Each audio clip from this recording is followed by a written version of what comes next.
Hello to you all. This is Asido Shai from Minneapolis, Minnesota, and I have my two friends, Simon and Ethan. We're here right now at Turkey, Istanbul, flying to Somalia. We're here today because it was about a month ago that my oldest and dearest Somali friend, Saeed Oshai, reached out to me and just said, "This is what's happening in my country," and began to describe the crushing famine affecting the country of Somalia and South Sudan and that entire region. Both Saeed and I, recognize that the Quran calls us to love our neighbors, and that the Bible calls us to love our neighbors, and even the most basic self-interest suggests it's a really good idea to care for those around you.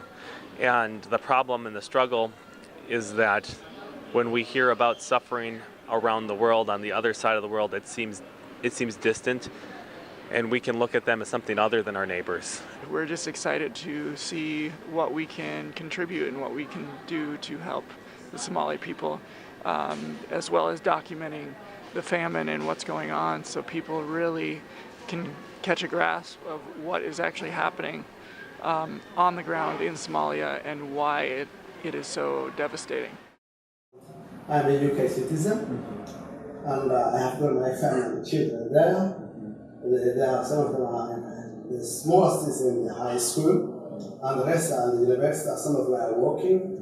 I was working, and I left that because I came to know that my people needs terrorist attack last year on 21st of August. The entire hospital has been really has seen a shock. The only way you can overcome someone who is out of mind is to respond positive. So that's a show we are making that. You destroy it, your mentality is distraction, and we build. So we did two missions to answer that threat. First, it was to make a temporary rehabilitation where possible, so that the healthcare service of the second will make a plan to have a new hospital. And we have, you can see from here, how the new hospital will be in the future. So in short, we are at that stage. We would love that the American people give us support to finish that very nice project. We can forward the bill of quantities, yes, as well as the architect design. We need supplies, many. Really. As we are speaking, we need supplies. We had the opportunity to go to Somalia to document the famine, and more than document the famine, we also had the opportunity to interact with and document just the incredible leaders in Somalia. In addition to documenting the need, which I have to say is profound and every bit as urgent as we feared. There are groups of people in camp, we call them IDP camps, or camps for internally displaced persons. These are people that are coming primarily from the countryside to not even dedicated camps, but they're coming together without resources, hoping that they can just get enough people together that they can get support, they can get relief, they can get the urgent aid that they need, just the most basic food and water they're suffering from, they don't have. The need is profound. The best problems are malnutrition and cholera. The worst problems are actual starvation and dying from dehydrations. One of the things that our team is figuring out is, ways that we can take that food to bring it to the needy groups, the specifically groups that were in the camp who didn't have any food or anything.